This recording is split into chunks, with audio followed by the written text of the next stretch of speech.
Welcome to the 82nd episode of the New Ventures podcast.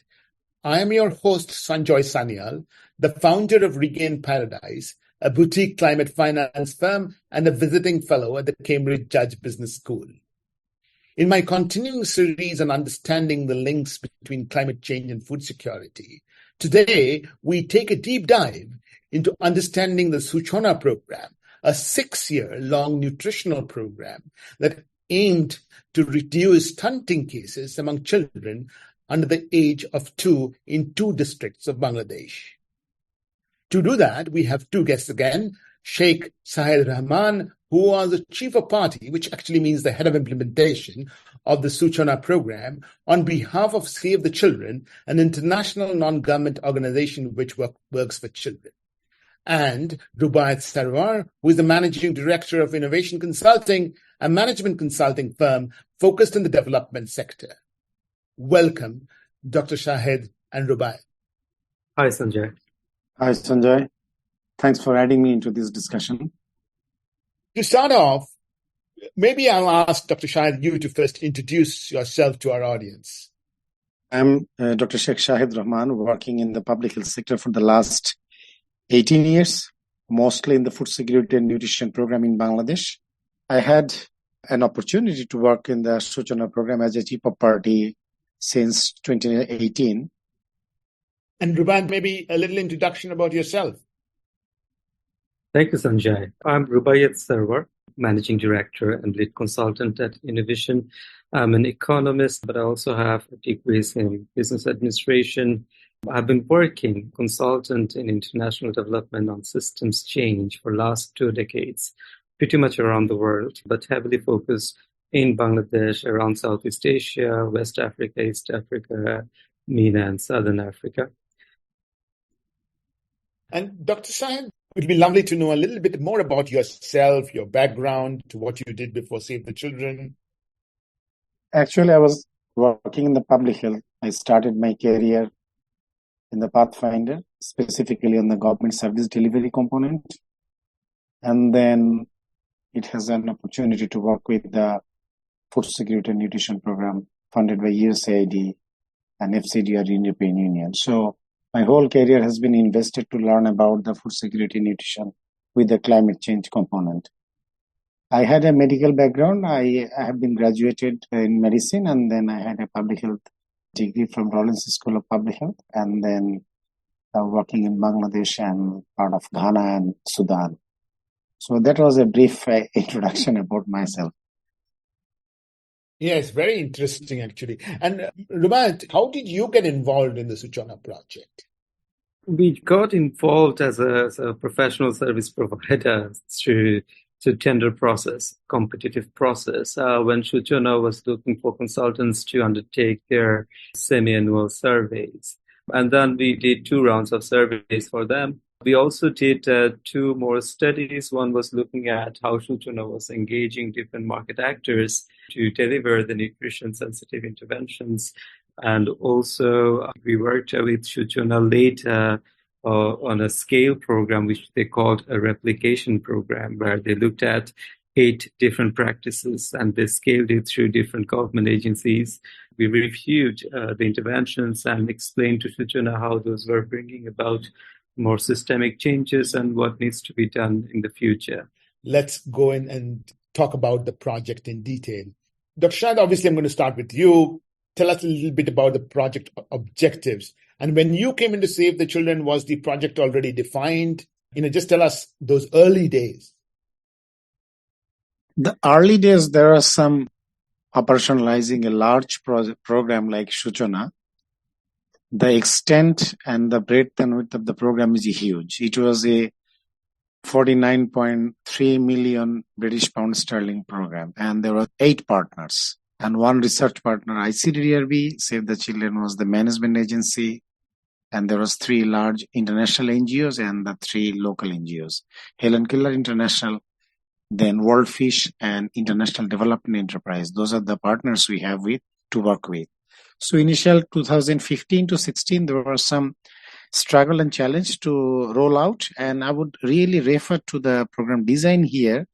The understanding about the program design, the step towards design program, a randomized control program has been introduced in Bangladesh to understand the reason why stunting is not really reducing over the period with the multiple programs in country. And the inquisitiveness of the donor, I would really appreciate them because they were willing to invest an expensive program in the northeastern part of Bangladesh, where the highest rate of stunting across Bangladesh, to understand the reason. For this, with the large size, huge consortium, and there was a target of 4 cohort of population to be included into the program. So it was a challenging situation. And with the management part, Save the Children had some struggle as well in the initial part. And then from mid-2017, it has been gradually stabilized.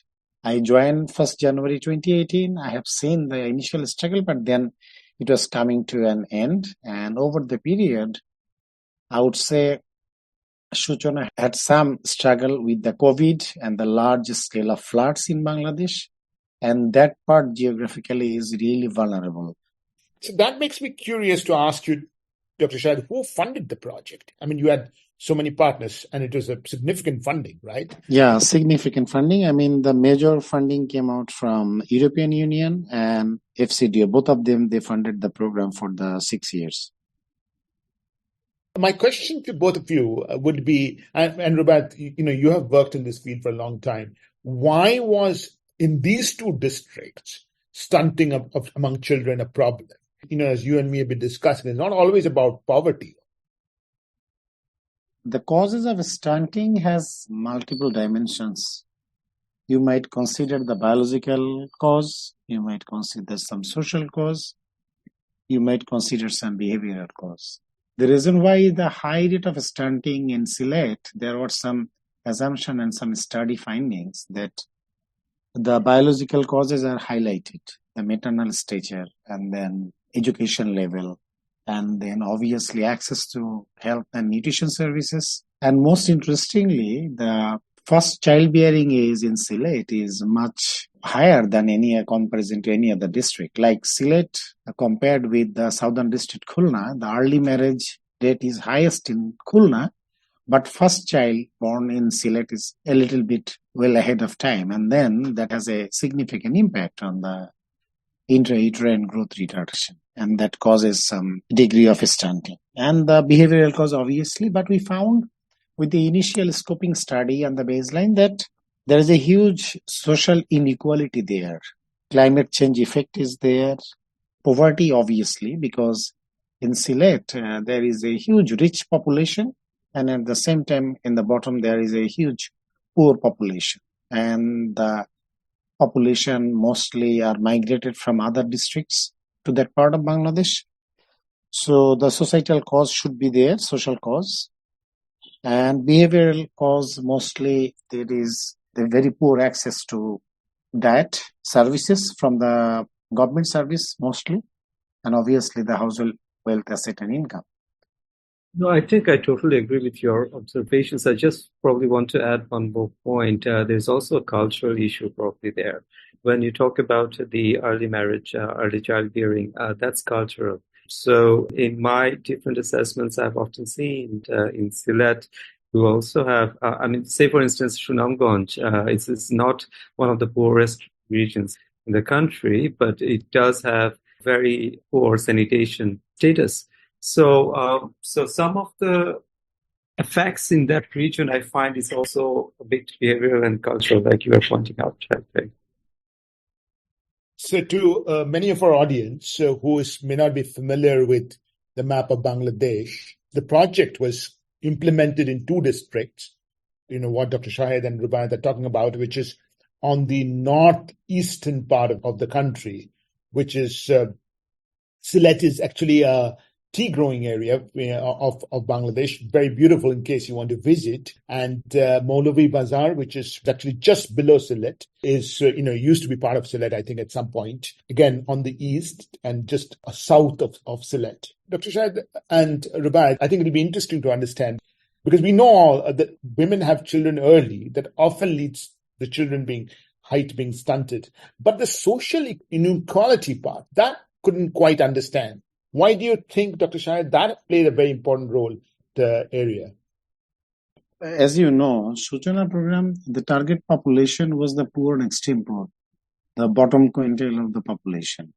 When we worked with them, from the studies that has given the information that the social inequality is there, and not only from Suchana study report, but also from other national reports. And it was very interesting that Sylhet is considered as one of the rich region in Bangladesh, because mostly the people there staying in, each of the family has a representative in either London or US or Middle East, and the foreign currency they are earning, and they have a luxurious life. But why the stunting is too high? I've got to interrupt you and say that in Cambridge, the best Indian restaurant is run by a Bangladeshi person from Sylhet. Yes, so far I know. So you were saying that it is a rich place, but there is inequality, and that has some linkage with stunting. Yes, that has an indirect link. That social inequality has an impact on the sustained poverty, accessing to the services. And also it has a social cause. I mean, how to really get into the social movement, I mean, participation in different platform or getting the services or their entitlement. I mean, that has a huge issues on there. Rubaiyath can cite some examples about accessing the service and difficulties, because he was engaged in multiple, I mean, almost 3-4 studies in Suchana program.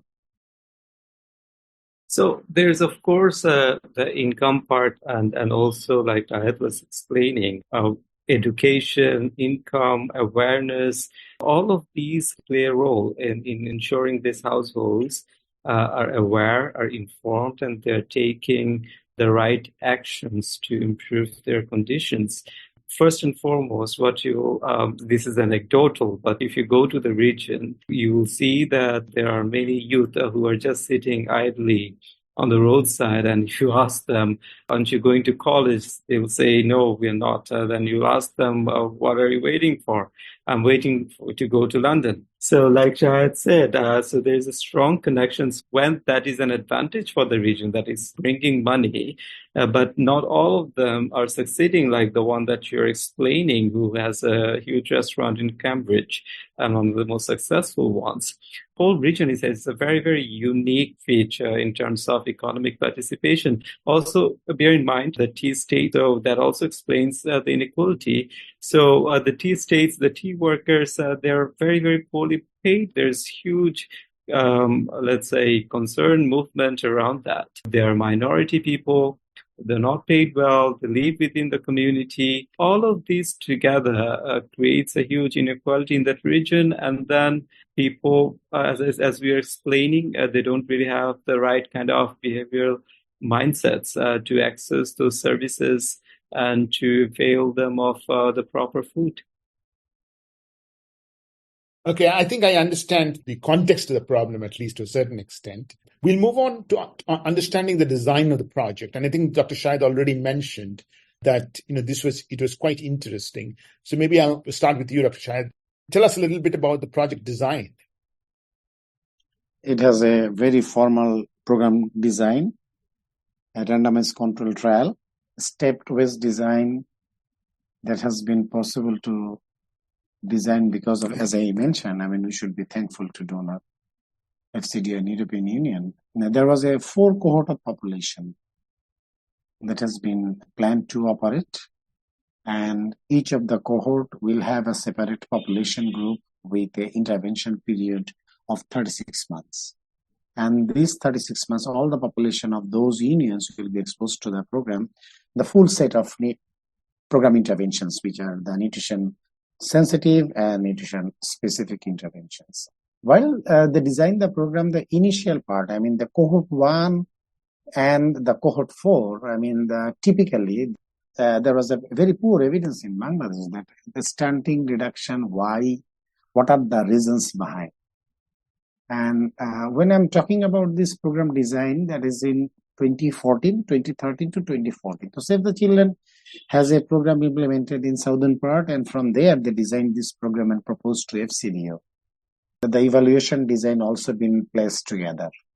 This stepwise design has the opportunity to run this randomized control trial, and the cohort 1 has been intervention and cohort 4 has been taken into as a control group. So the initial first 3 years has been considered as the learning phase of the program. I mean, from this baseline, first cohort end line will typically inform the rest of the 3 cohorts to implement with the learning and accommodating the changes with the interventions. So that was the basic thing. And one thing I should really mention here, that this is a set of interventions has been packaged, designed, and delivered as a package to the population, specifically for the poor and extreme poor. There was no way to really separate out the impact of the interventions, to estimate the impact of a single intervention in this design. So basically what you're saying is that the project was, the real implementation was over 4 years with 4 cohorts of population. And the project started with one group of population. And because the interventions or the things that you prescribed to the latter group was not started at the same time, that automatically acted as a control group. So we've understood how it has been done in 4 groups. Now we have to understand what has been done. And that's what you call interventions, right? And so tell us a little bit about the interventions that you did. Interventions, as I mentioned earlier, that the way the program has been designed, there is a package of interventions that has been delivered to the targeted population or the poor and extreme poor we worked with. And that includes the homestead food production component. This has a wide range of skill transfer component and the asset transfer component. At the same time, we worked with the service delivery component within the government, like Ministry of Health and Family Welfare, Social Welfare, Ministry of Agriculture, Fisheries, Livestock, Ministry of Disaster Resilience, Department of Disaster Resilience, all those. And at the same time, we invested a lot on the behavior change component, which not only includes the food consumption behavior or the feeding behavior of the young children, but at the same time, adolescent and the women, that is pregnant and lactating women. And that has a huge impact on their behavior over the period. And at the same time, we formed a group in the community. We call the savings group, the Village Savings and Loan Association, VSLAs. We dedicated our time to really work with the women to stimulate the behavior of savings. Very small amount, almost 80% of the program participants, they were included into this intervention. Over to Rubaiyath for some adding on other aspect of that. As Dr. Shahed said, Suchana did work on some very small scale, with very small scale households. And as we started to say, it's a nutrition program. So when we say homestead gardening, what we basically mean is that a poor household, it has a backyard or a front yard. And so it undertakes a small scale vegetable garden, primarily to produce the vegetable that it can consume at the household level. But if it has surplus production, it can also sell locally. Suchana continued to work on that, not only on homestead gardening, but also a great validation of Suchana was also to promote fish production in a small pond. In Bangladesh, most of these poor households, they usually have a small pond that is excavated when they create a new house. But in most of the cases, they became derelict over the period. So Suchana introduced some of the small indigenous species in these ponds with the idea that this household can consume these small indigenous species at the household level, which is a great source of nutrition for the household members, especially the children and also the pregnant and lactating mother. So so the homestead gardening, the small scale of fish production. So these are very important parts. And then why poultry? Poultry as well has this component of supporting the households to have protein intake, but also to gradually expand their income sources, diversify their income sources, and that also is then taken over by the livestock intervention. So these are all small scale, primarily targeted towards household consumption first, but then secondarily to increase the household's income. So, and diversify it so that in the 36 months of intervention, gradually the household is able to generate enough income from which they can continue to sustain their food consumption. So that's the core idea. It is absolutely interesting that you're talking about small indigenous species, because like every Bengali grandmother tells her daughter who is having the first children that having a small fish from a pond is far more nutritious, right, than the more expensive fish that you can buy from the market. Is that the type of indigenous species that you introduced? Yes, there's small indigenous fish, the mola, which has been highly recommended for the young children for their brain growth. So that has been introduced in the program by our partner, Goldfish, along with the Ministry of Fisheries and Livestock. But at the same time, what we actually promoted in the program, that any homegrown food that has been introduced, like either fish or small livestock like chicken or duck, or there are some income generation opportunities, skill transfer has been done by the program based on the choice of a population. It has not been very much prescriptive from the program, but the way the program participants, they are willing to work on. So now that we understand the type of interventions that Suchana was intervening, as I'm speaking about Suchana promoting aquaculture, small indigenous species, or Suchana promoting poultry, an informed audience might be wondering, so what happens? Suchana is giving all of these resources and skills and etc. So what about these households sustaining this on their own? How do they scale it? How does it reach out to more households? So those are the questions that would definitely come up. So this is where Suchana, quite an interesting strategic intervention, not only through government, but also through private sector and the market actors that it involves. So Suchana works on one side with micro, meso, and macro level private sector. And in collaboration with that, Suchana also had the district and the upazila level government offices and even the union level government offices working together. So each of these households, they have access to the services, the resources and inputs that they would require to continue to engage in their production productively. And also, as Dr. Shahed emphasized on, the idea is not only about households producing just enough to consume in their household level, but it's also about households producing enough and then they have sustained consumption in their household. So a poultry household, in that case, they would require vaccination services. So Suchana promoted paravets who were providing the vaccination services. It was promoting vaccinators for that purpose. And then, as you'll understand, that homestead gardening, it would require some extension services. So Suchana engaged the Department of Agriculture Extension and its extension officers to provide the support. But then again, coming back to the private sector, so when we're talking about these small paravets and the local business service providers and etc., so how do they get their technical support or services and information and resources? So there, Suchana involved the national private sector actors who were then training all of these paravets and FBS and vaccinators and so on and so forth.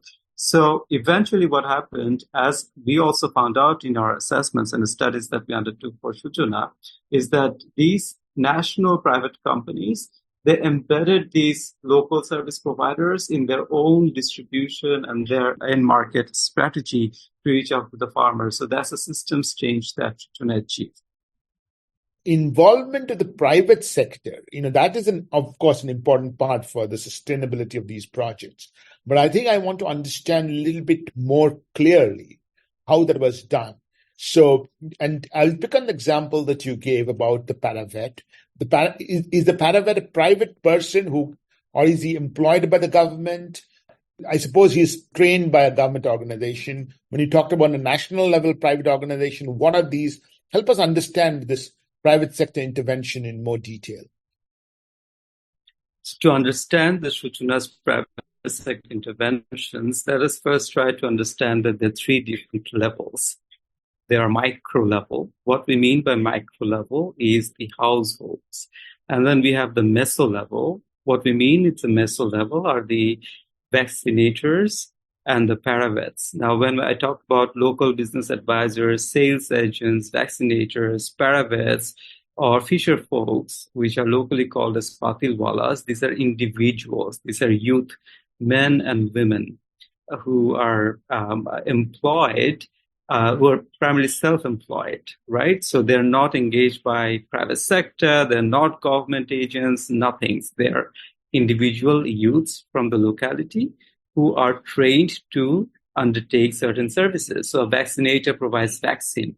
Paravets provide a different kind of veterinary services. It's called a paravet because it's not a veterinary doctor. They just can undertake some small-scale services at the grassroots level. And then when we talk about macro level, we are talking about national private sector. So a seed company, a feed company, I'm talking about pharmaceuticals company in animal health. So these are the macro level private sector. What happened in Suchana is that it trained an army of all of the sales agents. So for example, 450 sales agents, which were primarily women, were trained to supply input materials to beneficiaries. These 450 sales agents, they were supplying inputs. Now, where are these inputs coming from? These were coming from the national private sector, which I say as macro level actors. And then Suchana trained 185 local business advisors from different Suchana staff and NGOs and the local service providers. And then it also created the capacity of the paravets and vaccinators and input retailers. So reaching out to the households better with the services. So these were done by a band of national private sector companies. For example, Renata, which is one of the largest national animal pharmaceutical companies, but also the largest companies in Bangladesh. And then Opsonin Pharmaceuticals, Lal Tir Seed, Metal Agro. So these are the national private sector actors which were then training and supporting these local level individual service providers that I called as paravets, vaccinators, fisher folks, and so on and so forth. But the Department of Agriculture Extension, Department of Livestock, they have their own projects. They also have the mandates to train such individuals in their locality. And they also are having extension agents at the grassroots level to support the households. But they don't essentially have a lot of human resources to reach out to all the households. What Suchana also did, therefore, is connect these private youth service provider with DLS and DAE, which were engaging them in their own projects. So in a way, Suchana was also therefore building the capacity of the government to expand its service network to the extreme poor households, which were in this case the Suchana households. I hope it explains the Suchana's engagement with different types of private sector. It does. It's very interesting. And to me, while I'm listening to you, Rubaiyath, I'm thinking, the pharmaceutical company and the examples that you gave, and they are essentially doing it because it is in their business interest. They can now sell more products to markets they never could address earlier. Absolutely. And those are the signs of impact that we observed in our study. We clearly saw that the sales agents and the local business advisors were having very strong connection with the private sector input retailers. They were getting discounted inputs and they were selling it to the grassroots. We also saw some of the paravets being engaged by Department of Livestock. There were clear signs they were being engaged. Even the fisher folks, the patilwalas, they were engaged in government projects. We also saw Suchana promoting vermicompost, which is kind of a compost production from vermin. And so the vermicompost producers, they started to engage and involve more farmers in production of vermicompost because there was increasing demand for that. So that's exactly how systems change starts to take place. Of our audience who do not know what a vermicompost is, it is the composting of organic material using worms. So, Dr. Shahed, I'll go back to you, and I'm going to pick up on that word that you talked about, skills, right? In the context of the way Rubaiyath said it very clearly, there is these households which are the micro, and then there are the meso, which is the self-employed individuals, the fisher person, the paravet. To whom did you scale? I suspect to all of them, right? We did it on a scaled fashion. Initially, we had established the relationship ministry that we worked with, and namely Fisheries, Livestock, Ministry of Agriculture, and then Department of Social Welfare altogether. The target population was our program participant, obviously at the household level. We organized this training to promote and support the production component, or the food production specifically, like poultry rearing, like for income generation, any handicraft design, whatever they are doing, or local level small entrepreneurship that they want to do. And that is skill transfer with a very specific job nature, what it demands for. And at the same time, what Rubaiyath said, that the business training, and that has included the local entrepreneurs, that is the meso level. And at the same time, we have established the relationship with the major private sectors, and they have their agents that are working in the communities and the rural level that supports the small entrepreneurship that has been promoted through the program. Now, we've understood homestead agriculture, we've understood training, we've understood sort of the market interventions, but obviously nothing really matters unless the behavior of the individual pregnant woman and the young mother changes, right? Now, that is not easy. Help us understand how you did it. This is the most critical part of the program. The program has conducted few studies like the formative research, barrier analysis, a very initial part of the program to understand what are the major socio-cultural factors that really refrain them to adopt behavior which is very much beneficial for them. Because of every mother wants their children healthy, happy, playful, right? So it's not something that we are training, we are giving some knowledge to them that is very much unique. But they know, but the behavior change communication component has targeted the whole community with a specific audiences, those who will be initial primary targets, like the family members who will really essentially help the mothers with the children or adolescent or even the pregnant mother.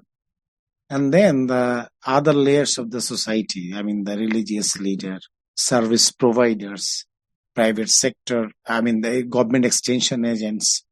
Those are the people that we also worked with. And as I refer to the social behavior change communication strategy of Suchana has been defined to integrate with all those all those interventions together.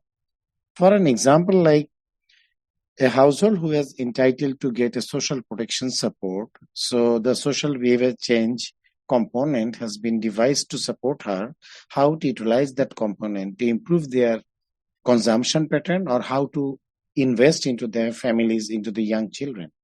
At the same time, this has a very strong niche to improve the food consumption behavior of the both mother and children and young adolescent girls. So I will stop here and ask Rubaiyath to give some example that has been evident from other studies of Suchana he was engaged to. Perfect. As you know, Sanjay, one of the critical aspects of Suchana's interventions was about gender inclusivity. And in Bangladesh, a major issue related to gender is that the women, they don't have household decision-making power. And even when they have income, they don't control the income. They give it to their husbands or their mother-in-laws, and they're not having control on their expenditure and meet their needs. So that's a behavior that Suchana definitely wanted to address. And what we saw, very interestingly, in 2 rounds of surveys is that for each cohort, it was the project very quickly could increase, let's say, the percentage of households who were reporting where women were making decisions to around 60% to 70%. That growth was fast and rapid.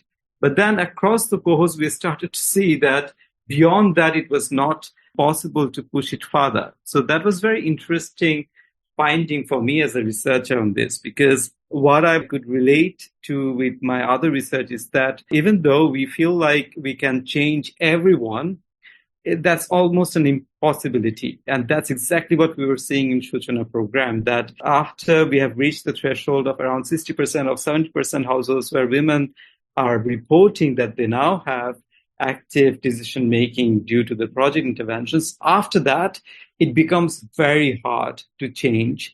And that requires probably very different kinds of interventions. And also the Pareto principle probably comes to play here. How much resources the project really can invest to further change those behaviors. But this itself is very interesting. What led to the rapid increase from whatever baseline percentage you had to 60% of households where women are taking active decisions? What was the behavior change story behind that? That across projects, we see a very rapid expansion. So usually the baseline is around 1/3 of the household, 30%, 35%, depending on the area. That's what we see the baselines are. But then rapidly we see a growth, and that growth happens primarily because the projects, they initiate discussion, social discussion. They mobilize community people. And then in that social discussion, people come together, the husbands and wives, they come together, they jointly participate. And we often have seen that women are better managers of finances at their house. So due to that project-led intervention, we start to see that the husband and wife, they have better understanding on their roles in the house, and the husbands start to trust them, and the kind of discussion that starts with the project intervention that leads to a sustained kind of a social behavioral change. But as I was saying, it kind of reaches a maturity level at one point, and those kind of interventions do not work afterwards. And if you ask me the bottlenecks there, then it becomes more like a very religious family, very strong fundamentals, very strong societal influences, which becomes very hard to change through those kind of community mobilization activity. Great. And the last, I think what Dr. Shahed, you started right at the beginning to talk about is the financial inclusion angle, the village savings and loan associations, and the small amounts of money that people save. Help us understand this. And remember that everyone in our audience knows that the big impact microfinance has played in Bangladesh's development. So in that context, help us understand the role of the village loans committees. We call it as Village Savings and Loan Association. Actually, it's a community-based savings group where women and adolescent girls are the members, particularly the Suchana program participant. And in the context of the microfinance largely spread over in Bangladesh, these small savings group with the poor population, I mean, we are not claiming that they were not exposed to this kind of things earlier. They were, but at the same time, stimulating the savings behavior is one of the social behavior change communication component that we have adopted. With the small investment savings, the investment choice made by the women in the household, that really is a trigger their women empowerment component. I mean, the way they really look around, their engagement with the multiple social actors, they are really interested to do something to support the family, to bring in some investment for their own children, either education or food for the young children or adolescent girl, whatever. Yeah, and I'm linking this up with what Rubaiyath said earlier. That is, this is behavioral change among the women. Rubaiyath said it. Women are often the better managers of household finances. They're the saver. And as soon as a woman can get a chance to control the decisions, there is a chance of saving. The way you describe it, Dr. Shahed, and I want to understand this in more detail. There is a community angle to it. It's not only that an individual woman saves and puts away a little bit under her pillow, or in the case of a Bangladesh woman, ties it to the corner of her sari, but there is a community angle to it. And help us understand that in more detail, Rubaiyath. So the community perspective is that the poor women, they are collectively working together for their well-being, forming a savings group, and then growing something within their household, connecting with the market actors, as Rubaiyath mentioned, which is a strong component in Suchana program. That has a collective impact on their creating their vision, creating their dream that they can really confront some of the challenges within their household or in the community. And this savings group working together in the community, there is a better opportunity to learn the different things, and that peer learning has been promoted through. How the other women are doing. They are sharing their views and experiences. At the same time, we should consider the northeast part of Bangladesh where Suchana program was implemented. There is a highly social, cultural, and religious factors that really doesn't allow women 1 decade back to work like that way. The progressive movement among the women that really helped them to improve their own human condition, I would say. Just to help our audience now put it all together, the core of the project, we have behavioral change. And obviously that behavioral change is a very gender-sensitive, focused on women behavioral change. It helps women take charge of family decisions. The other end of the projects are helping these poor and marginalized households to grow fish and grow poultry. That adds to the local food security of their host, their own family members, but also allows them to sell. And in order to sell and in order to grow these food items, you have market linkages at various levels created by the Suchana program. And at this point, we have the jigsaw puzzle, if you may. We have the ability of the women not only to save from their expenses, but also to come together. And because they're coming together as a community, they're able to negotiate with the fishermen. They're able to negotiate with the market actors. They're able to buy appropriate food for their children, maybe. That community coming together in behavioral change is probably, as what I've been hearing, is the core of the Suchana program. And now we will move on and understand, what the impacts of the program was in food security. And to do that, Rubaiyath, I'm going to ask you just to clear out the definition. How do you measure food security among these households? So, to understand how Suchana is measuring the household food insecurity, it's a bit technical. For the general audience, I don't really want to go into the very deep technicalities. There's a FANTA guideline that is promoted by USAID, which was used to measure this. But generally, the households were categorized into 4 types, depending on food security. We call them food secure, we call them mild food insecure, we call them moderate food insecure, and then severe food insecure. And these are based on 9 standard questions that are used across USAID projects that look at households' access to food and different types of food that they're consuming. So based on that, it creates these scoring metrics. That's the foundation for understanding food security within Suchana. There's a very interesting result. I would cite the seminal survey for 2021. So we were comparing results between phase 3 cohort and phase 4. We compared the results between phase 3, 2019 and 2020 results and 2021. And then we compared the results of phase 4 between 2020 and 2021. Taking phase 4 as an example, food secure households in 2020 was 14%. It increased in 2021 to 18%. And then mildly food insecure, it was in 2020, 16%. It was 19% in 2021. And then moderately food insecure, it was 37%, which reduced to 27% in 2021. And then severely food insecure, it was 33%, which increased to 36%.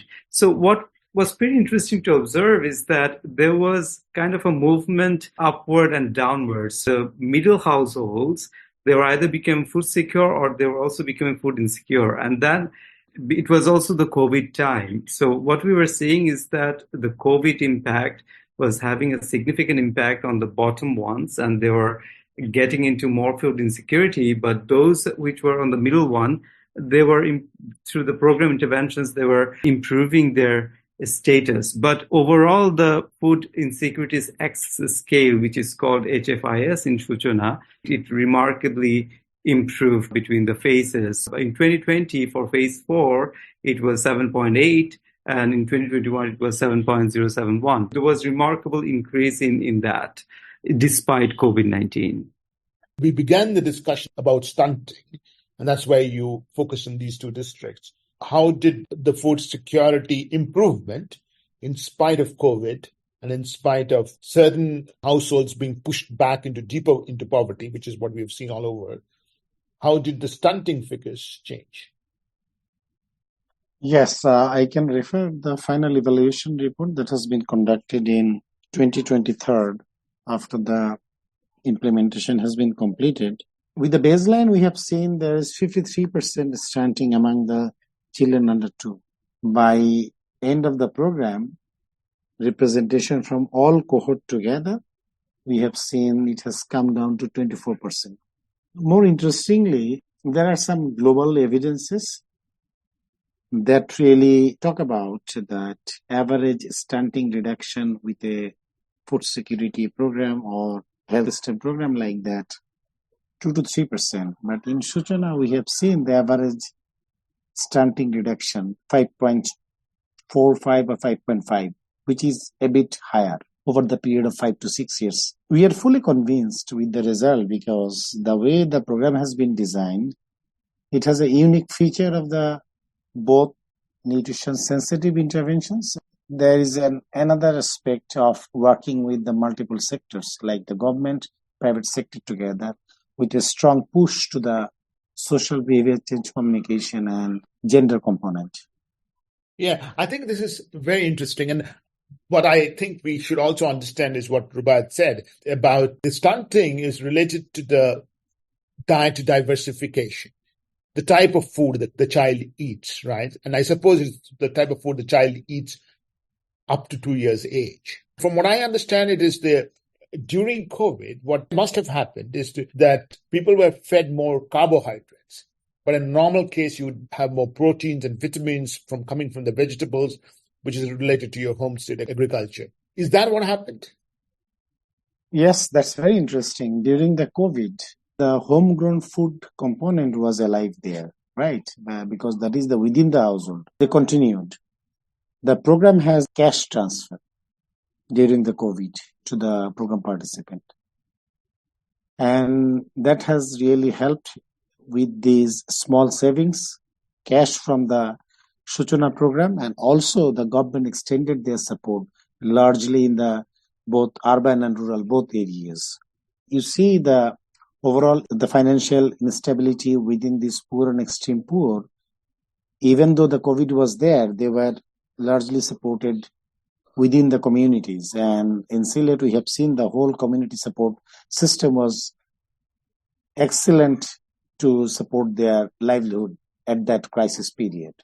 So it's not only the program, but also the government and the community, they all together supported each other. And that has an impact on their dietary diversity during the pregnancy of women and the young children. Final evaluation, we took the sample from all 4 cohorts so that we can see the overall trend. And Bangladesh Demographic and Health Survey in 2022, they showed the similar downward trend of stunting in Sylhet as well. So it's not very unusual result on Suchana as such, but we have a higher paced progress than the overall country progress for sure.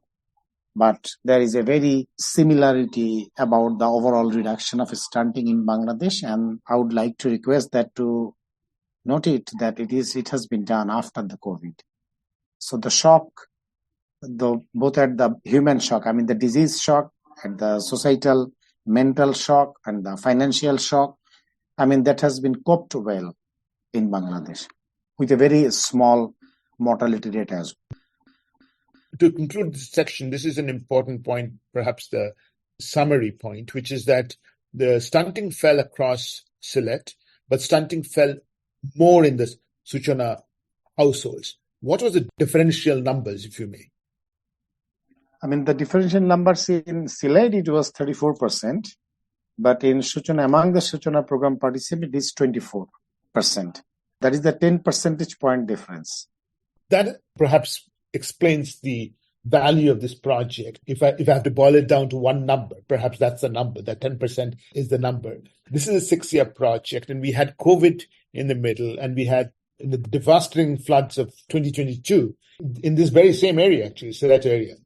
When one is now designing these multi-year projects in a climate-stressed context, then one has to expect these type of events. These are not force majeure events anymore. These are, in some ways, expected events. And I'm going to ask both of you, we talked a lot about the value of the project. If you have to give advice to people who are designing multiple-year projects, knowing that there will be levels of uncertainty and knowing that there will be extreme events, what are the things that they should be considering?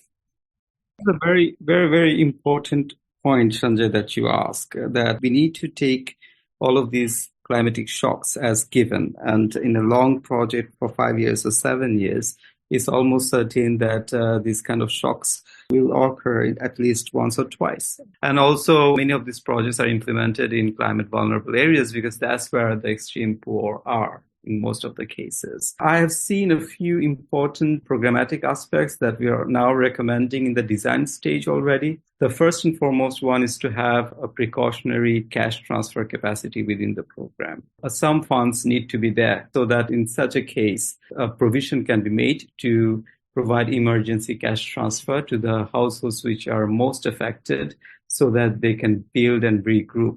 That's extremely important. B, savings. What we clearly saw during COVID-19, multiple assessments, is that the poor people that we work with, they don't have more than 2 weeks or 3 weeks or 4 weeks. Generally, the average is 2 weeks of liquid cash in their hand to continue to live. But beyond that, if they're not able to earn, if there's no income coming, they would erode first their savings.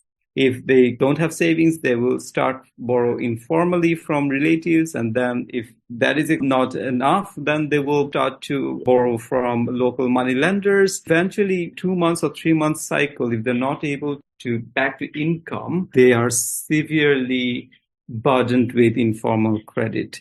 And that continues for several cycles and affects their productive capacity and investment capacity. Therefore, the BSLAs, the village savings loan schemes and associations, promotion of savings, alternative finance mechanisms, or embedding savings within the financial instruments, these are absolutely critical. But third, which I found very interesting and across different projects, is that pick an area and you would definitely want to intervene in the type of agriculture or economic activity that is of comparative advantage within that area. Interestingly, in the climate vulnerable areas, the comparative advantage is also a disadvantage in case of a shock arising. So you are promoting agriculture because most of the people are growing vegetable there, but it's also, let's say, very prone to, because the soil fertility is greater, better. But then suddenly, because you're promoting that, the houses are investing most of their resources there. Suddenly you have flood. Everything that the project has done over 2 years is washed away within a single event. It is therefore very much important to understand the climate vulnerability and then decide the type of assets that needs to be transferred or the skills or the economic engagement that needs to be promoted. I mean, increasingly, we are asking, and the projects are also adapting the projects to, let's say, invest into 2 types of income generating activities. It could be both on-firm and off-firm, a service-oriented or skills-oriented income generation, and also a kind of a resource-oriented, like land-oriented income generation. So what happens is that within the household, there are diversification of income, not as an outcome, but as an input of the project, because most projects, they take diversification of income as a kind of an outcome of the project. But if you also build in the design of the project, it starts to happen at the very onset, and which means that the households are insulated from any kind of shock because they already have a diversified income. Also, finally, once you do a kind of a mapping of the climate vulnerability, you know the kind of IGAs that are very risky, and it's better that the project does not intervene, even though there is comparative advantage for that. Very comprehensive answer. Rubaiyath. Dr. Shahed, do you want to add something? I will look into another angle to sustain the growth, to really don't fall back into the poverty cycle again.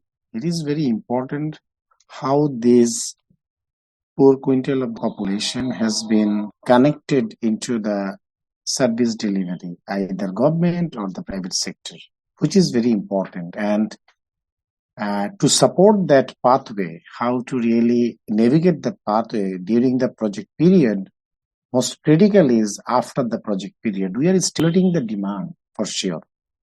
We are giving them skill for sure. But sustaining the growth and really graduating out of poverty, there is a strong component how the government service delivery will be responsive to the poor population. I mean, the appearance of the poor population in the society, how they have been recognized, and how to really best avail the services, participation into the different platforms. Poverty is an issue because there is a overall tendency that Bangladesh is graduating from the least developed countries, and from 2026 onwards, there will be less funding support, and Bangladesh has to really spend on their own. If it is still, there is 1/5 of the population within the poverty cycle, and we want to sustain their growth and really get them out of the poverty cycle.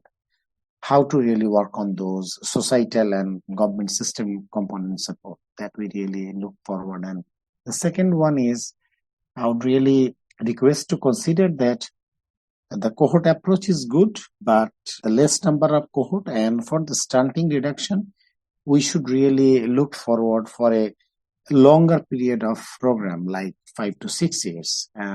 7 years to 10 years would be ideal because of we are really progressing.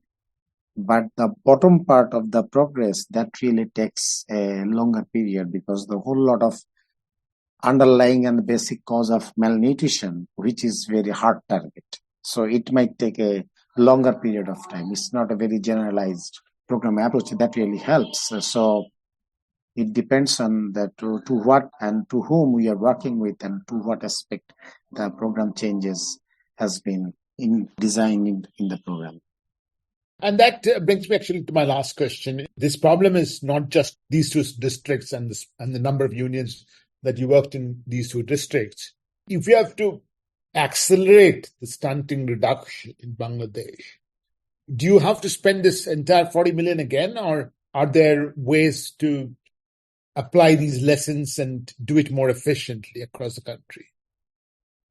I would like to refer one of the component that is very important, that during the program implementation, we have identified that works better. And Innovision was one of the evaluation agency in 2023. They looked into this scale-up process, or what we called as a replication process. And obviously, the next program design should not be hugely invested on this community-based intervention as such, rather than scaling up how to move on with the government system, best tested interventions from the Suchana program.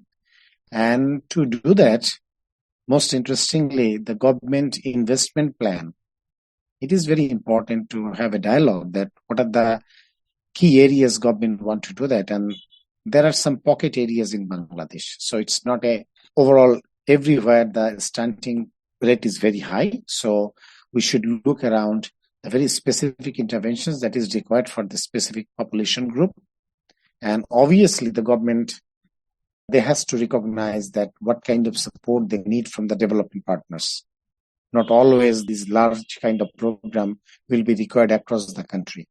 I would like to request Rubaiyath to talk about the replication because he was the evaluator, and we have seen a good result on the replication process for 1.5 years that has been done in Suchana program in 2 neighboring districts beyond the program areas.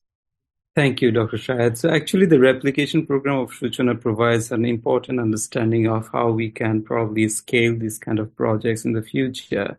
So what Suchana did is it picked up 8 of its interventions and then replicated this through relevant government agencies.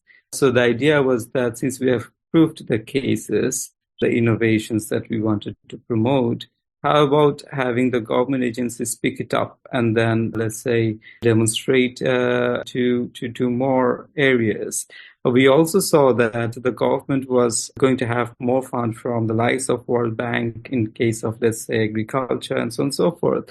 So there were clear synergies that these interventions that Suchana did could be taken up by those projects to be scaled up further. Actually, there is a very strong movement going on now to ensure that the projects do not duplicate efforts. Rather, they learn from each other in cases, if it is feasible, than just to hand over the interventions to the systems, which in case is the private sector or the public sector.